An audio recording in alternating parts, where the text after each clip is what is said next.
right? I think when you look at Steiner, he was a student of Goethe, and so when you think of Goethe and Newton were around at about the same time.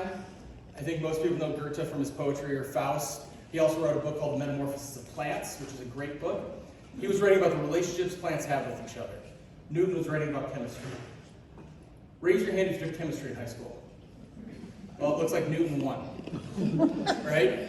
And so because of that, because what Goethe was teaching wasn't empirical, wasn't always true, it was relational and usually true, it kind of fell by the wayside at the times. And so people like Rudolf Steiner and people that were really looking at trying to understand how plants live and grow together, right? So that was a big part of what Goethe was teaching. And so when you're thinking about your gardens, always think about, hey, what plants like other plants? There's a good book from Infrid Pfeiffer. It's How to Grow a Garden and Be Self-Sufficient. Written, it's still really relevant today, written World War II era for the Victory Gardens. But he's got maps in there. Like, you want to make it as easy as possible for people to know if you're growing a vegetable garden, what goes together. But then he talks about how to look at plants and how to look and figure that out. So biodiversity is one of the ways in which we look at that health, that quality, and vitality in the farm system. How's everyone liking the wine so far? Good? We haven't got yet. Oh, she's coming. The second one is compost and cover crops. So when I talk to farmers and they say, hey, I'm pretty green, I'm trying to do the right things, one of my first questions is, do you use compost? Because at a farm system, if you don't have animals and you're not using compost, if you're farming grapes, when you're taking those grapes off the farm, you're taking the most important part of the plant. So if you're not looking at how to put that importance back into the farm system, you're going to miss out. And so for me, composting is vital. It's the backbone of good farming when we're talking agriculture, right? For your gardens, I have no doubt you guys have already thought about your nutrient plan, and I'm going to probably throw that off a little bit today.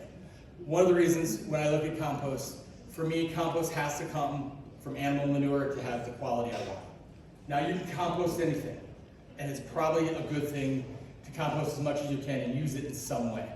But when you're looking at wanting to add health and quality and that vitality to soil, in 1 pound of compost, there's over 1 billion living organisms.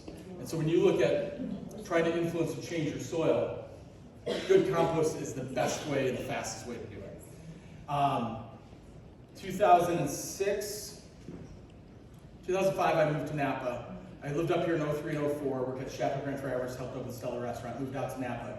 Started making compost in 06. Even then, like, not a whole bunch of organic people were using it. And then it kind of caught on in Napa Valley. Napa Valley kind of catches trends a little faster than other places because grape growing is a multi-billion-dollar industry, so they have the money. Making my own compost. By the time I left, everyone, conventional or organic, was using compost because they saw the benefits of it. And so that's what I try to teach here to our farmers, right? Like, composting is good every year if you're taking cherries, grapes, whatever you're taking from it, and you don't have animals on your farm. Go back 120 years ago, people had animals on their farm, and that is what helped bring a lot of the nutrients back.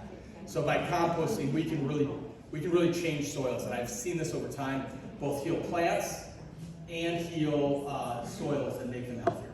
So when you're looking at trying to, I would say influence, because back to that Goethe thing versus Newton, by adding compost, a lot of people go, oh, it's like a fertilizer. No, fertilizer, you're adding because you want it to do one thing specifically. I look at compost as a soil amendment, right? So I want to change the life cycle inside the soil to make it healthier, make things grow better, and have things naturally more available. Does that make sense? And so in a vineyard, because I can't rotate crops, we also will plant cover crops in between the vines. Anything from bell beans to peas to oats to wheat. Some things promoting, living nitrogen in the soil, some things just for organic mass, so that compost has something to break down. So that is, for me, like big scale farming, that composting cover crop is a cornerstone of what we're trying to do. So you have biodiversity, compost cover crop, and then observation. Observation is one that we're going to slow down for a minute here because I really want you guys to think about some of the ways in which we're going to look at plants. When we look at plants, I'm going to pass some yarrow out. So Steiner talked about 8 different plants. They're all common on every peninsula. or every continent. They look a little different. But I'm going to pass these around. Just kind of take a look at both the flower and the leaf structure. So I think most of you guys know yarrow. So I'm just going to, will you pass a few of those out for me? Pass these around. Take a look at them. Did anyone not get this first one?